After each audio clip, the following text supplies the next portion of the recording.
Meus caros analfabetos, sejam bem-vindos para mais um vídeo. Bom, hoje eu tô aqui para falar sobre mais uma vez as HQs da Skybound. Sinceramente, essas HQs estão ficando incríveis e eu tô muito animado para quando vir mais edições, porque eu sim vou comentar das novas edições quando saírem e etc.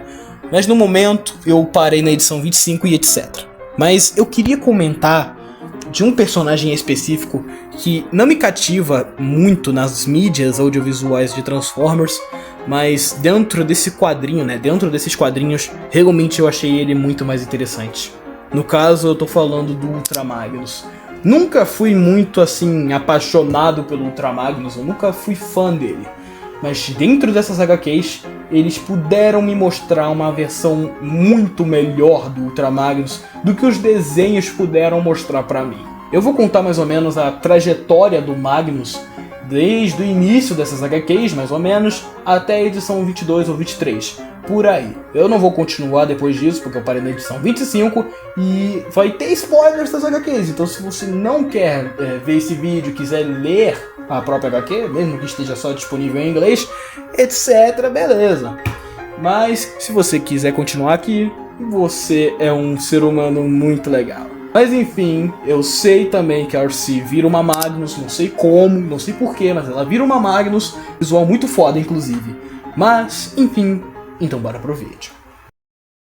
Para começo de conversa, um dos principais pilares desse Ultra Magnus é sua relação com a Arcee.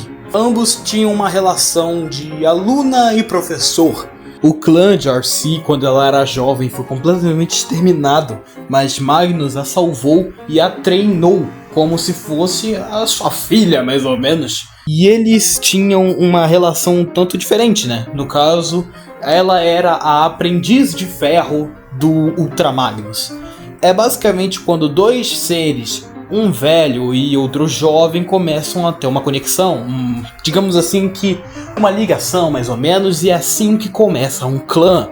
Mas a Arcee queria justiça pelo seu clã que foi assassinado, então Ultra Magnus, segundo ela, acabou morrendo graças a ela mesma, por causa de sua tentativa de justiça e vingança cega, mas mal sabia ela que ela estava errada.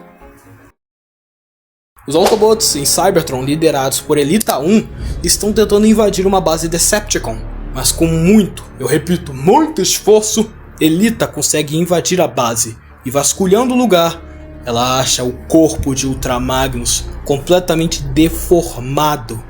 Ela salva seu amigo e o tira dali, mas Magnus implora para que ela o matasse. Ela se recusa e promete para ele que ela vai tirá-lo dessa situação. O Magnus foi torturado pelo Shockwave durante todos esses anos que todo mundo achou que ele estava morto. E ele foi torturado das piores maneiras possíveis, até ele ficar completamente irreconhecível. Mas então os Decepticons estavam trazendo Cybertron na órbita da Terra e ainda estão querendo trazer mais Decepticons para a Terra através de uma ponte espacial. A Elita, com muito esforço, leva o Magnus e ela mesma para a ponte, chegando à Terra, onde Optimus Prime estava lutando com Shockwave. E os Combaticons também chegam no campo de batalha. Ambos conseguem fugir através de Optimus Prime, mas então, depois de tantos anos, a aluna e o professor finalmente se reencontraram. Arcee e Magnus finalmente se reencontraram depois de tantos anos. Depois de um longo tempo de descanso, Magnus foi totalmente reparado e estava pronto para encarar todos os Decepticons que tinha à sua frente. Mas quando ele viu Shockwave, ele entrou em pânico. Ele então largou seu blaster e fugiu dali, completamente em pânico e com medo do Decepticon. Tudo o que ele passou foi causado através do Shockwave. Então ele não conseguiu encarar aquele trauma e simplesmente fugiu. Mas depois daquela batalha, Beachcomber, Carly, Spike e Arcee vão até a floresta a mando do Prime para encontrar o Ultra Magnus. Em meio a um rio na floresta, Beachcomber e Arcee estavam tendo aquele papinho bom, mas eles são atacados pelo próprio Magnus, que não tinha visto que eram seus amigos. Então ele convida-os para entrar dentro da fortaleza da solidão feita de madeira que ele fez. Ele construiu isso aí para se isolar de todo mundo. É uma base gigantesca na floresta. Sabe aquela cena do Madagascar 1? Que o Alex tá fazendo aquelas estacas pra como se fosse ninguém entrar ali porque ele acha que era perigoso, não sei o que? É basicamente isso pro nosso Ultra Magnus. Só que ele tem outro motivo para fazer isso. Enquanto isso, na base, Arcee e Magnus estão conversando. E Arcee tenta convencer a Magnus que o que aconteceu com o Shockwave e suas torturas não afetasse suas decisões no futuro. Mas o Magnus ainda não consegue superar o que aconteceu. A Carly até tenta soltar um papinho ali, falando que todo mundo ali já sofreu também. O Beachcomber dá aquela apoiada. Mas infelizmente o papo acaba porque os humanos invadem a base do Magnus. E era por isso que ele tinha feito essa fortaleza da solidão. Não era a primeira vez que os humanos tinham feito isso. Então eles capturam o Magnus e tranquilizam a Carly e levam ela junto com eles. Mas Spike, Beachcomber e Arcee conseguem escapar. O Magnus acorda dentro da base militar humana e então ele avista um humano, um doutor velho e experiente, lendo um livro. No caso, lendo uma bíblia. O Magnus pergunta o que ele estava lendo. E então o doutor descreve a bíblia como se fosse algo que o mantinha seguro. Algo que fazia com que ele enfrentasse coisas grandes demais, mesmo que ele não o compreendesse. Magnus então diz que ele não estava fazendo mal algum para os humanos. Ele só estava cuidando da própria vida dentro da sua base.